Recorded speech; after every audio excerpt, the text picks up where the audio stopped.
Sometimes your boat sends you messages, but you fail to listen. Sometimes you don't know to listen. Let me demonstrate.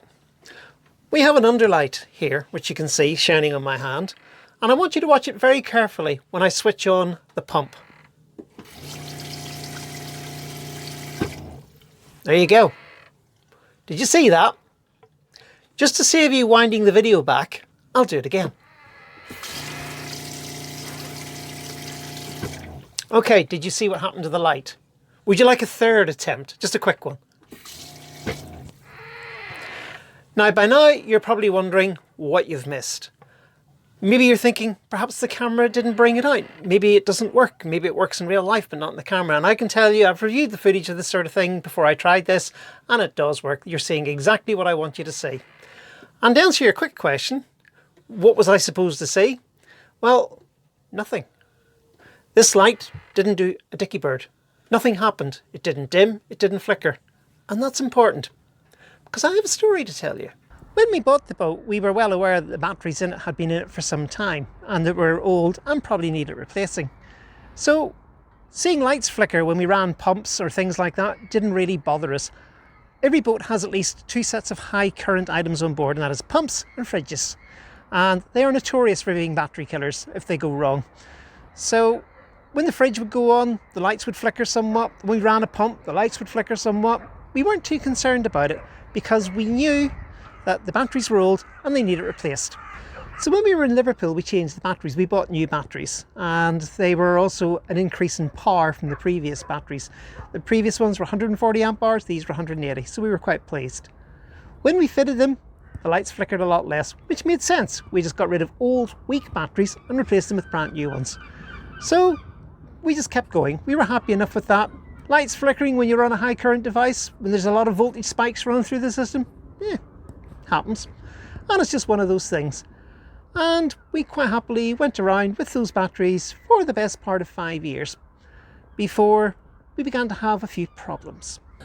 So we were using the batteries that we changed in Liverpool, and they were working very well until we sort of got to Rosslare when we were going round Ireland for the second time. We were in Rosslare and we started to get lights flickering again. And basically we had a very, very simple solution. If the fridge was running, we could not use the pumps. Actually, the problem is slightly more nuanced than that.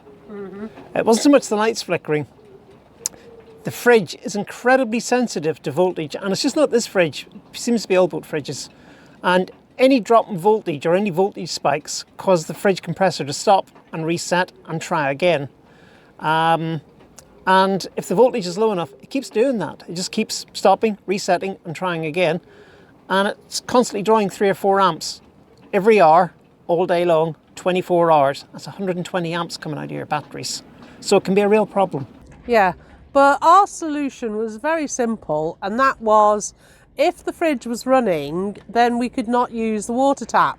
So what we actually had to do was we turned the fridge off, didn't we, Beverly? Or we listened to it. As soon as it had finished doing its compression cycle, you had about 5 or 10 minutes before it would do another one. Yeah, so that was our solution, was to not have 2 high current devices on at the same time. And that solution worked beautifully for about another year and a half. It certainly did. Until we were anchoring one night, we managed to escape. I think it was last year sometime. We managed to escape and go around to Ballyholme Bay. And the idea was that we were just going to anchor for the night, just to have a nice time, weren't we, Bev? Yep. So the engine had been running, it had been a lovely sunny day, everything was charged up. And we had lights on down below after sunset, we had the anchor light on, we had the chart plotter on. We weren't running any taps or high current devices, but the fridge just kept resetting. Yeah, basically, sort of 2 hours after sunset, the fridge just reset and reset and reset. So we started turning things off, and it turned out that if we turned off every single system on the boat and left one light going, the fridge would be okay. But I just said to Beverly, this is just untenable. That was 2 hours after sunset. We had like another 8 hours to go till sunrise. Yeah, it's just untenable. So we just came back in. Yes, the starter battery's on a separate circuit, so we don't have to worry about it. Yeah, so we came back in and obviously after that investigation, we found that your battery was toast, wasn't it, Bev? Yes, and we've got an episode for that, and I'll put a link up here. But we found that my battery was reading around about 11 volts, which for one of these batteries means it is effectively dead. Now, my battery was in around the 12 volt, Yours was something over 12 volts, but it wasn't spectacular. but it certainly wasn't what we would call as brilliant. No. Now, when you are changing batteries, you always have to do them in the lot, don't you, Bev? Yeah, if you've got two batteries like we have here, I mean, our battery setup is very simple. We have batteries wired in parallel, and then they join together and go to a common circuit which feeds the distribution panel on the boat. And then from that side, everything on the boat is in parallel to the distribution panel. Now, for the sake of simplicity and to take one of those words parallel out of the equation, we're just going to regard everything on the distribution side of the boat as just one big lump. Okay? We're not going to worry about how it's wired up. So the batteries are in parallel, and then it has a series line running out to feed the rest of the boat, and all the power is taken off that one cable coming off the batteries.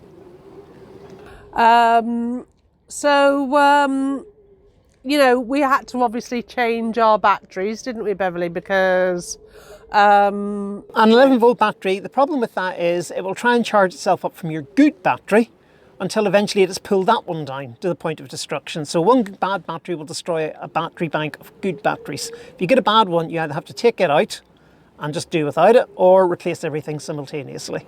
And we chose the latter, didn't we? we certainly did. I mean, so they had been running for 5 years by then, so... And we went up another 10 amp hours in each battery this time.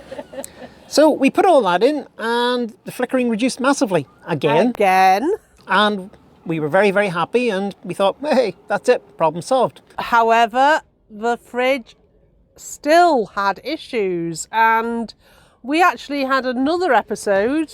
Yep, which I'll put a link to up here. Where we thought it was the fridge that was killing our batteries. And we were getting ready to shell out 600 quid on a new fridge. So we decided before we do that, we just check every single lead. So we traced the voltage from the fridge all the way back through the system.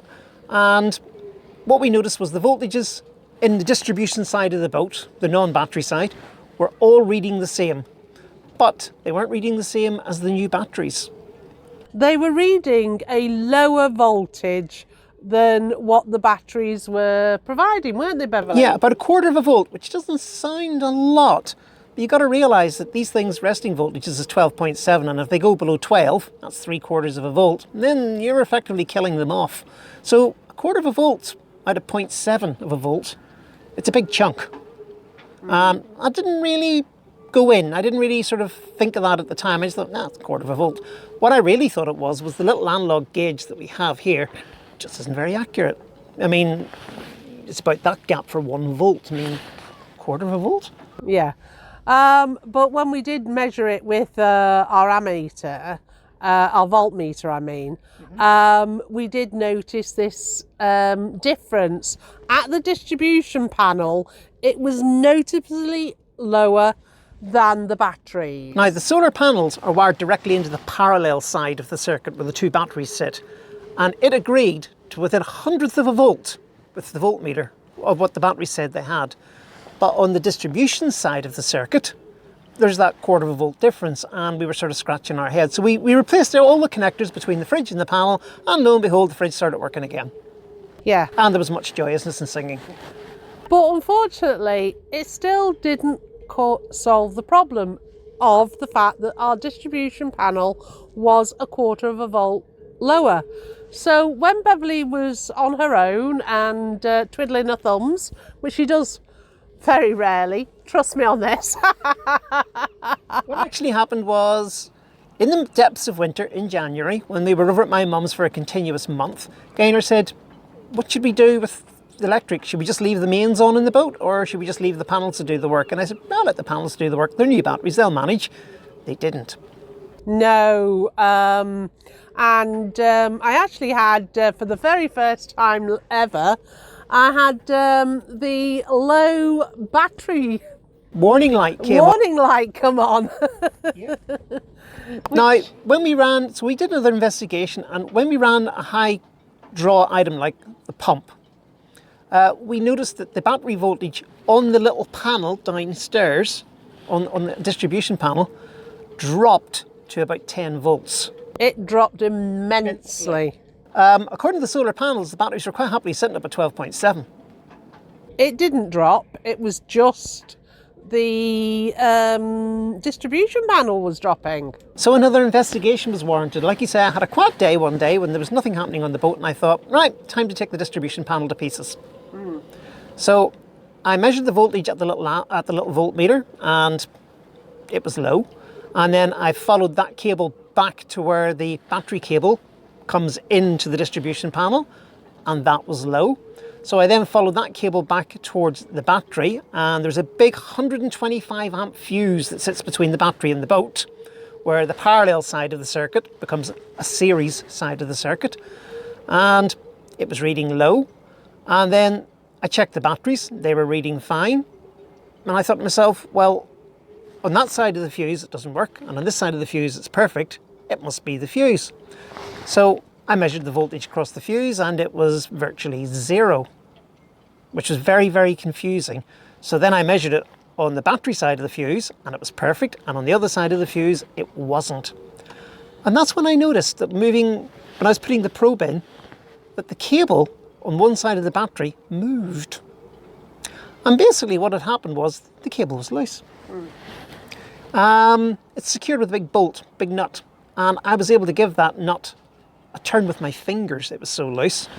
So I got a socket, put it in, got a half turn out of it, and then give it a quarter turn to tighten it up, and lo and behold, It worked. I will tell you though, but Beverly put insulating tape all the way around that socket. yeah, because I've noticed a thing about electrical installations. People who put them in just don't seem to think that anything's ever going to touch them, so they just leave all these electrical connections bare, bolts with no covers on them, things like, it just seems to be the way it is. You go anywhere, I mean, go out and look at your car, look at the battery terminals, they're just sitting there bare. You could drop a spanner across them, and people have done, and boom. Yeah, so Beverly put insulating tape You're around. darn right I put insulating tape on. I wasn't taking that chance, no way. But the thing is, once the terminal on the fuse was secured correctly, lo and behold, the voltage at the distribution panel now measured the same as... So now the little analog meter agreed with the solar panels, which agreed with the voltmeter. Wonderful. All the voltage is tied up, and the flickering lights that we've had for the last 5 years have gone, as you've seen for yourself. So what this tells me is, that's always been loose. That bad connection has always been there. Yeah, maybe it's got worse over time, purely because obviously the boat is moving around and doing a lot of juddering. But I agree with Beverly, it's always been there. We've just not noticed. Now, let's just take a step into the realms of fantasy here for a little moment and just imagine nasty scenarios. This is what I used to do for a living. And people used to tell me, well, that'll never happen. But when you're an analyst and for things, you come up with scenarios that you hope will never happen, but sometimes they do. We had a very bad connection there on one side of a 125 amp fuse. That fuse is there for a reason. And it's got that rating for a reason, because they expect one hell of a lot of current to go through that. Which means that if you have a bad connection and a high resistance, and you have a lot of current being pushed through a high resistance, that's how old light bulbs used to work. That's how your electric cooker works. That's how your electric heater works.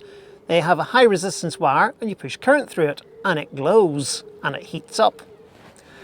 So the worst case scenario is that if that thing had got bad enough, maybe we could have had an electrical fire. Yeah. And all because we ignored flickering lights. So all we're trying to say here is that in our case, the boat was trying to tell us that we had a problem. And we weren't listening. And we were not listening. We just sort of went, they're cheap lights from China. Of course, they're going to flicker when somebody turns something on. That's the sort of thing I expect to happen. Yeah. The other thing is that we failed to notice, or at least I'd like to point out, is that we kept on having issues with our fridge, and we have talked about our fridge a lot of times. But what we realised eventually is that the fridge was a symptom of the problem, not the problem itself. What the problem was this bad connection at the fuse. That was the problem. But because the fridge is so sensitive to voltage drops of any sort, it played up. But it was not the problem itself. It was a symptom, just like the lights flickering is a symptom. The fridge going haywire is a symptom. You know, sometimes you try and treat the symptom, not the cause, and that was what we were doing. I think the problem is we were unlucky in a way, because we actually had two symptoms and we found one of them and thought that was the cure. We found a bad connection on a cable going to the fridge and we thought, that's it, we've solved it, that's it, that's where the problem is, it's there, bad connection. And we were right, it was a bad connection, we just didn't know we had two of them. So we fixed one and thought, that's it, it's cured now. Because, you know, you fix one, you don't expect to find a second one, and a worse one come to that. Much worse one. But we did. Really what we should have done for completeness was the day and hour we replaced that, we should have traced everything back to the battery when we saw we still had that voltage drop at the panel. Yeah, because really, when you've got a voltage at the batteries, which is different to the distribution panel, then there must be some voltage going somewhere else. Or your little voltmeter isn't very accurate. Well, that's what we thought. That's what we thought, but when we stuck our own voltmeter in there, that little one that Bavaria supplied is pretty much bang on. It's very, very good, actually, quite surprisingly accurate. Oh, we're on a boat built by Germans. We should have known better. They've done it right. Yeah. Well, I don't know about you, but I'm getting cold and chilly. Yeah, the weather is improving. Our solar panels are starting to kick in now that it's March and we can quite happily leave things off. Now that we've solved this, the boat is running beautifully, electrically speaking. It can be left for days at a time if we need to. And much happier. Oh, it's a much happier boat. And I'm a much happier sailor, I'll tell you that for free. So now all I've got to do is make sure that she is a sailor, because honest to goodness, I tell you now, I'll be as rusty as hell. Yeah, we're both going to be rusty and we've got lots of jobs to do in the boat before we really want to take her anywhere. But I think if we get the opportunity for a day sail, regardless of things like that, we'll probably just take her out and have a wee twaddle around. What do you think? Oh, we burl. Burl around the loch. But trust me, it's not going to happen today. It's too darn cold for that. Yeah, let the air warm up just a bit more, please. Yeah, let the icicles clear off. All right, so that's it for this episode. I hope you enjoyed it. And questions or comments, put them below. below.